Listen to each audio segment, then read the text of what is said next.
Hello my dear friends, you're on the Military Summary channel. In this short video we're going to discuss events that took place during the previous 10 hours. The most important updates currently are coming from Donetsk front line and from Siversk front line, from this area. The Russians are saying that they have activated in this area and they're pushing in direction the Bilogorovka village that located on the south of the Kremenная forest. As you can see, currently this is some kind of salient, and from this perspective it is very difficult for the Ukrainians to defend this area.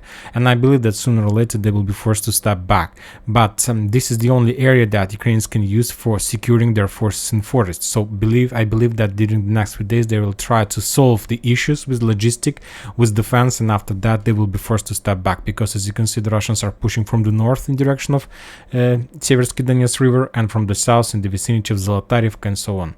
Another interesting updates are coming from this bridgehead between the Bilogorovka and Solidar. As you can see, the Russians activated their artillery duels. They're attacking the Ukrainian positions in the vicinity of Zvanovka and Verkhnyakamyanska and in the vicinity of Sporny. Maybe this is some kind of artillery preparation before greatest offensive operation from the Russian side in direction of Siversk. More and more experts are saying that as soon as Bakhmut falls, and the Russians will start their movements to encircle Siversk. This also the redeployment and exchange process or replacement process of the Russian airborne forces on the line between Zaliznyantska and Mykolaievka. Also some kind of improvements that the Russians are planning to attack in this area, because they moved in April their fresh forces on this line. When talking about Artyomovsk, there are not much changes in this area, and during the previous 10 hours we haven't received any updates from that. Just the Russians published some videos and photo confirmation of attack of artillery shelling of the area around the MiG-17 square and the residential area on the northwestern part of Bakhmut in this area, and nothing more.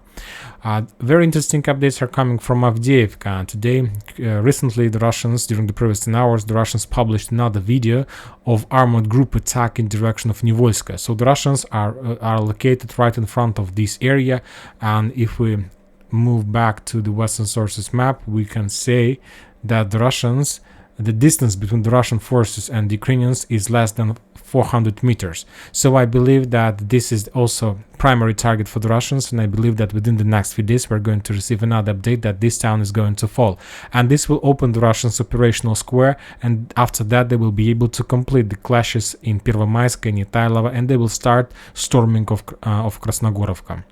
When talking about Ugledar, the Russians published another videos of attack in direction of Ugledar using artillery systems and guided bombs. They published another video of destroyed M113 vehicle, nothing more.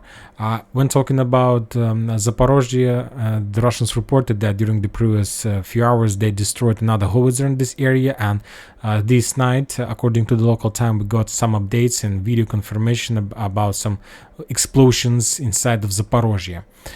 When talking about Kherson, there are no changes during the previous 10 hours, maybe just regular artillery duels, but without any video and photo confirmation. More and more sources continue talking about the upcoming possible union between Poland and Ukraine, and some sources are saying that all the necessary papers will be signed by the end of this year. And of course the Ukrainian authorities are going to announce about the papers just somewhere in autumn to reduce to short the time between the real union and the time when this information will be announced to the society. And that's it for this short update. Military Summary channel reminds you to condemn any violence in Ukraine. Thank you for your watching. Subscribe to my channel, put your likes, join my Patreon, and have a good day. Bye bye.